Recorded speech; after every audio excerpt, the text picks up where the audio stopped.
This is a 2008 Mercedes-Benz C230, and it's the epitome of middle-class luxury.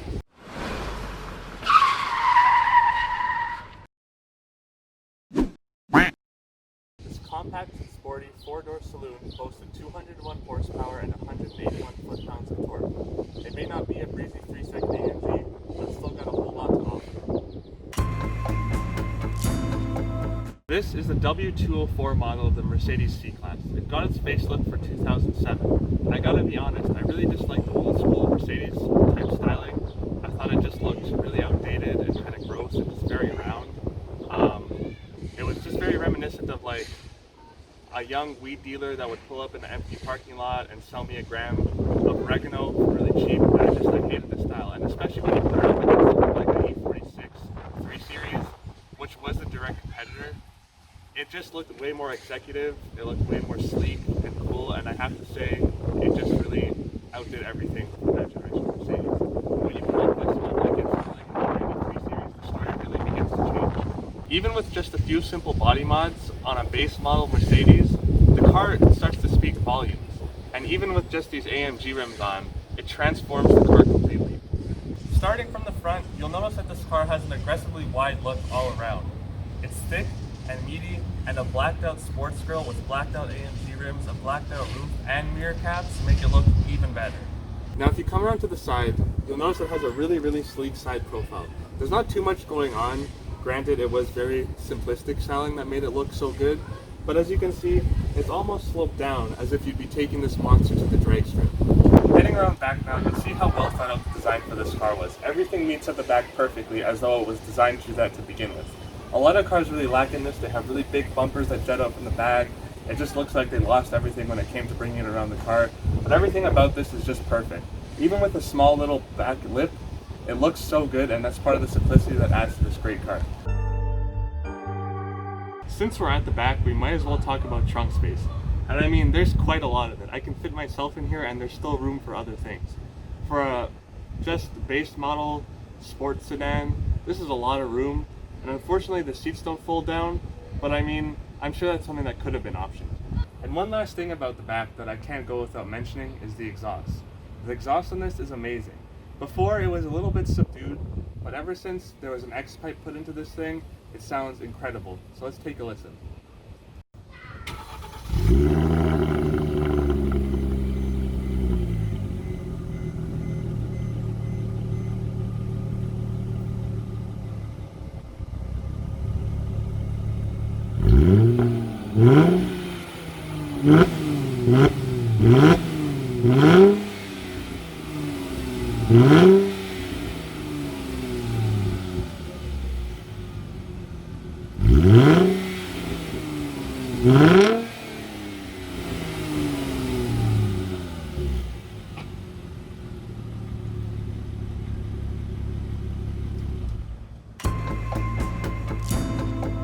Now that we got the exterior out of the way, let's talk about the engine, because the engine bay on this particularly is pretty beautiful, and also the hood itself holds a special feature. Mercedes thought it'd be nice to whichever mechanics were servicing their cars, they would add a 90-degree hood opening feature that allowed them to have complete access to the engine bay without anything obstructing them. I gotta say, it looks pretty cool, useful or not. It's a nice little feature that they've added, and it shows that they put thought into the car. And aside from that, the engine bay itself is quite beautiful. It looks better than like 90% of the other engine bays on base model cars that I've seen, even in the luxury area. And honestly, it's just downright cool. One interesting quirk about this engine specifically is that it has a very common fault. So common actually that even when this car was being delivered to us, it broke. A little engine pulley is known for just cracking and the belt will just fly off the front of the car. And this happened to us the day that we took it home.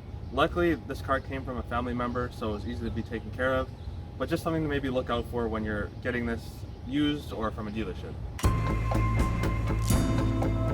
Now we can move on to the interior of this car, where in my opinion, it starts to fall apart just a little bit. It's definitely not the worst, and if you put it up against something like a Honda Civic from the same era, obviously it's a lot better, but compared to something just like my BMW, the interior is a little bit lackluster. Obviously now most German luxury cars are laden with soft leather seats, bolstered steering wheels, badging, and this one has most of the best stuff. But unfortunately there are some cheap plastics around this car, which is surprising because it does cost $8 grand. As the Straight Pipes pointed out in one of their videos, even on high-end Mercedes AMG models that cost over $100,000, they have this interesting problem where they creak. There are just creaky things all over the interior, and that's something that I noticed even in this car. And it's a problem that goes into even the 2019-2020 generations of AMG vehicles. Interestingly enough though, this car has held its value quite well, considering most luxury cars depreciate considerably when they come off the lot. Even my car was worth maybe $7,000 a couple years ago, and now they're averaging about $4,000 or less. Again, in my opinion, this is really where BMW takes the cake. Their interiors for this generation were really ahead. A lot of soft leathers, wherever they could put a piece of plastic, they covered it in some kind of leather coating. The seats were sportier, and although I'm sure things could be optioned on this, even the steering wheel was smaller on the BMW, and it had a much heavier feedback, so it felt a lot sportier too. And I think that's where it really stood out against this car. But again, the exterior of this car is so ahead of the game, it's hard to even think about those other things. But you see, a lackluster interior isn't necessarily why you buy one of these things. It's for the statement. When you roll around in something that looks this good, people notice, and they look at you, and you feel good about it because you spent your money well. Not only that, it's an extremely